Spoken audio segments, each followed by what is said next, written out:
ದಕ್ಷಿಣ ಕನ್ನಡ ಜಿಲ್ಲೆಯ ಅಲ್ಪಸಂಖ್ಯಾತ ಘಟಕದ ಒಂದು ಸಭೆಯಲ್ಲಿ ಪ್ರಮುಖವಾಗಿ ಕಾಂಗ್ರೆಸ್ ಪಕ್ಷದ ಮುಸ್ಲಿಂ ಮುಖಂಡರು ಕಾರ್ಯಕರ್ತರು ಸೇರಿದ ಸಂದರ್ಭದಲ್ಲಿ ಒಂದು ದೊಡ್ಡ ಜಟಾಪಟಿ ನಡೆಯುತ್ತೆ. ಪಕ್ಷಕ್ಕೆ ರಾಜೀನಾಮೆಯನ್ನು ನೀಡುವಂಥ ವಿಚಾರದಲ್ಲಿ ಎದ್ದಂಥ ಒಂದು ಆಕ್ರೋಶ ಒಂದು ರೀತಿ ಕಾಡ್ಗಿಚ್ಚಿನ ರೀತಿಯಲ್ಲಿ ಹಬ್ಬುತ್ತೆ. ಪಕ್ಷದ ಮುಖಂಡರ ವಿರುದ್ಧವೇ ಆಕ್ರೋಶ ವ್ಯಕ್ತವಾಗುತ್ತೆ. ಸರ್ಕಾರದ ವಿರುದ್ಧ, ಗೃಹ ಸಚಿವರ ವಿರುದ್ಧ, ಉಸ್ತುವಾರಿ ಸಚಿವರ ವಿರುದ್ಧ ಒಂದು ಆಕ್ರೋಶ ವ್ಯಕ್ತವಾಗುತ್ತೆ.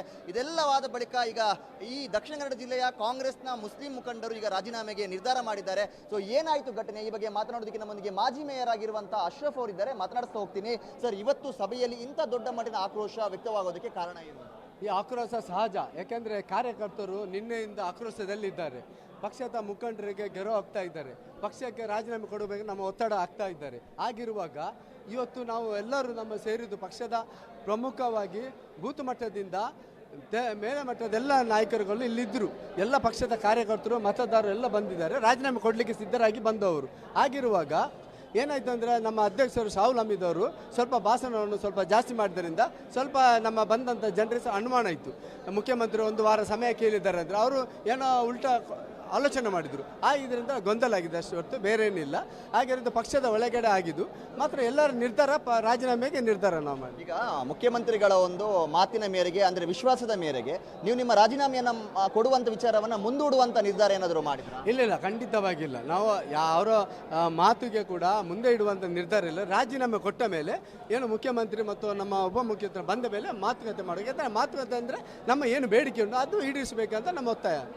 ಈಗ ದಕ್ಷಿಣ ಕನ್ನಡ ಜಿಲ್ಲೆಯ ಒಂದು ಕಾಂಗ್ರೆಸ್ನ ಇತಿಹಾಸದಲ್ಲಿ ಅದು ಕೂಡ ಮುಸಲ್ಮಾನ್ ಸಮುದಾಯ ಕಾಂಗ್ರೆಸ್ನ ವಿರುದ್ಧ ಇಷ್ಟು ದೊಡ್ಡ ಮಟ್ಟದಲ್ಲಿ ಒಂದು ಆಕ್ರೋಶ ವ್ಯಕ್ತಪಡಿಸಿರುವಂಥದ್ದು ಇದೇ ಮೊದಲು. ಮತ್ತು ಒಂದು ದಿಟ್ಟ ನಿರ್ಧಾರ, ಬದ್ಧವಾಗಿದ್ದೀರಾ ನೀವು ಇದಕ್ಕೆ. ಸೊ ಇಂಥ ಒಂದು ಪರಿಸ್ಥಿತಿ ನಿರ್ಮಾಣವಾಗಿದೆ ಕಾಂಗ್ರೆಸ್ಸಿಗೆ. ಒಂದು ರೀತಿ ಯಾವ ಪರಿಸ್ಥಿತಿ ಇದು ನೋಡಿ, ಇದು ಮಾಡಿದ್ದು ಯಾರು? ಕಾಂಗ್ರೆಸ್ ಪಕ್ಷದವರು ಮಾಡಿದಲ್ಲ.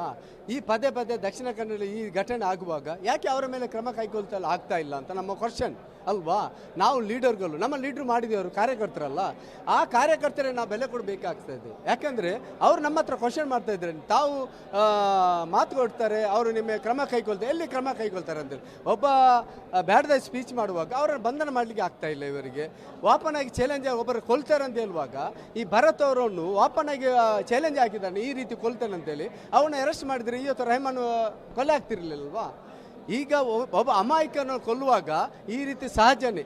ನೀವು ನೋಡಿದ್ರಿ ಇಷ್ಟು ಕೊಲೆ ಆಗಿದೆ ಇಲ್ಲಿ. ಇದರಲ್ಲಿ ಈ ನಿನ್ನೆ ಆದಂಥ ಕೊಲೆಯಲ್ಲಿ ಇಷ್ಟು ಸಾವಿರ ಕಟ್ಟಲೆ ಜನ ಎಲ್ಲಿ ಯಾವತ್ತೂ ಕೂಡ ಆಗಲಿಲ್ಲ. ಯಾಕಂದರೆ ತುಂಬ ಜನರು ಆಕ್ರೋಶಗೊಂಡಿದ್ದಾರೆ. ಆ ಕಾರಣದಿಂದ ಇವತ್ತು ಕೂಡ ನಮ್ಮ ನಾಯಕರ ಮೇಲೆ ಆಕ್ರೋಶಗೊಂಡು ಮಾತಾಡಿದಿರೋ ಹೊರತು ಬೇರೆ ಉದ್ದೇಶ ಇಲ್ಲ.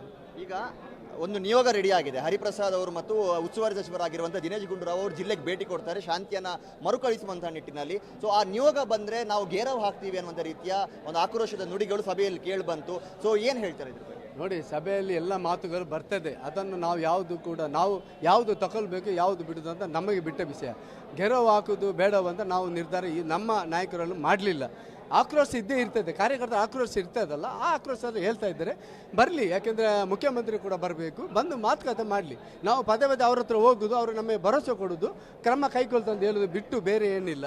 ನಮ್ಮನ್ನು ಖುಷಿ ಪಡಲಿಕ್ಕೆ ಅವರ ಮೇಲೆ FIR ಮಾಡ್ತಾರೆ, ಬಿಟ್ಟು ಬೇರೆ ಏನು ಆಗ್ತಾ ಇಲ್ಲ. ಆಗಿರುವಾಗ ಅದಕ್ಕೆ ನಾವು ತೀರ್ಮಾನ ಮಾಡಿದ್ವಿ, ಪಕ್ಷದ ಏನು ಹುದ್ದೆ ಇದೆ, ನಮಗೆ ಏನು ಸ್ಥಾನಮಾನ ಇದೆ, ಅದಕ್ಕೆ ನಾವು ರಿಸಲ್ಟ್ ಕೊಟ್ಟು ಒಂದು ಸೈಡಲ್ಲಿ ನಿಂತುಕೊಂಡು ಪಕ್ಷದ ಯಾವುದು ಕಾರ್ಯಕ್ರಮಕ್ಕೆ ಹೋಗಲ್ಲ, ಮೀಟಿಂಗ್ಗೆ ಹೋಗಲ್ಲ ನಿರ್ಧಾರ ಮಾಡಿದ್ದೇವೆ.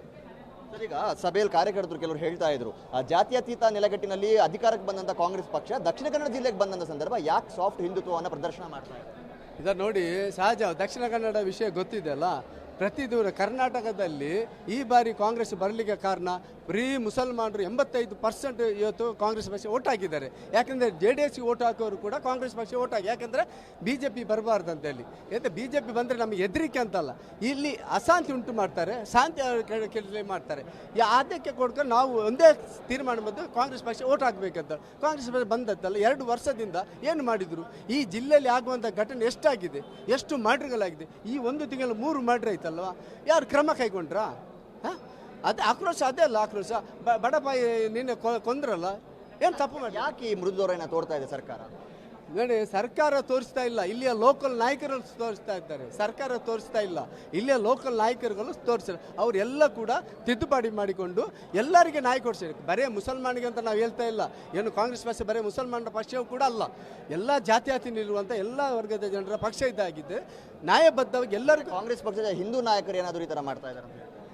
ನೋಡಿ ಯಾರು ಮಾಡ್ತಾರೆ ಅಂತ ಅದು ಗೊತ್ತಾಗ್ತದೆ, ಹಿಂದೂ ನಾಯಕರ ಯಾವ ನಾಯಕರ ಅಂತ ಹೇಳ್ಕೊಂಡು ನಾವು ಅದೇ ಹೇಳಲಿಕ್ಕೆ ಹೋಗಲ್ಲ. ನಾನು ಹೇಳೋದು ಒಂದೇ ಮಾತು, ಯಾಕೆಂದರೆ ಕಾಂಗ್ರೆಸ್ ಪಕ್ಷದಲ್ಲಿ ಕಾಂಗ್ರೆಸ್ ಏನಾದರೂ ತಪ್ಪು ಮಾಡಿದರೆ ಇಡೀ ಸಮಾಜಕ್ಕೆ ಬೈಯುವುದಲ್ಲ. ಕಾಂಗ್ರೆಸ್ಸಲ್ಲಿ ನಾನು ತಪ್ಪು ನನಗೆ ಬೈಲಿ ಅಲ್ಲ, ಕಾಂಗ್ರೆಸ್ ಪಕ್ಷದ ಯಾರು ಲೀಡರ್ ಅವರೇ ಬೈಬೇಕು ಬಿಟ್ಟು ಇದು ಬರೇ ಮುಸಲ್ಮಾನರು ಎತ್ತಿಗಟ್ಟಿ ಬುರ್ಕಾದಾರಿ ಇದು ಟೆರರಿಸ್ಟು ಉಗ್ರವಾದಿ ಅಂತ ಹೇಳಿಕೊಂಡು ಯಾಕೆ ಮುಸಲ್ಮಾನರು ಈ ರೀತಿ ಟಾರ್ಗೆಟ್ ಮಾಡ್ತಾ ಇದ್ದಾರೆ? ಅದಕ್ಕೆ ಕೇಳುವವರು ಇಲ್ವಾ? ಈ ನಮ್ಮ ಪಕ್ಷಕ್ಕೆ ಓಟ್ ಹಾಕಿದಂಥ ನಮ್ಮ ಜನರಿಲ್ವಾ? ಅವ್ರಿಗೆ ನೋಗ್ತಾ ಇಲ್ವಾ? ಯಾಕೆ ಅವ್ರ ಹತ್ರ ಕೇಳ್ತಾ ಇಲ್ಲ? ಅದೇ ನಮ್ಮ ಬೇಡಿಕೆ ಹೊರತು ಬೇರೆ ಏನು ನಮ್ಮ ಬೇಡಿಕೆ ಇಲ್ಲ. ಇಲ್ಲಿ ಶಾಂತಿ ಬೇಕು, ಇಲ್ಲಿ ಹಿಂದೂಗಳಾಗಿರಲಿ ಮುಸಲ್ಮಾನರು ಎಲ್ಲ ಶಾಂತಿ ಬಯಸುವವರು ಆಗಿರುವಾಗ ಮುಂದಿನ ದಿವಸದಲ್ಲಿ ಈ ಎಲ್ಲ ಏನೆಲ್ಲ ಆಗಿದೆ ಅದನ್ನು ಮರೆತು ಒಳ್ಳೆ ರೀತಿಯಲ್ಲಿ ದಕ್ಷಿಣ ಕೊಂಡೋಗ್ಲಿ ನಮ್ಮ ಆಶೆ ಅಷ್ಟೇ. ಎಸ್, ಇದಿಷ್ಟು ಅಶ್ರಫ್ ಅವರ ಮಾತು. ಕ್ಯಾಮರಾ ಪರ್ಸನ್ ಕೃಪೇಶ್ ಪೂಜಾರಿ ಜೊತೆ ಆದಿತ್ಯ TV5 ಮಂಗಳೂರು.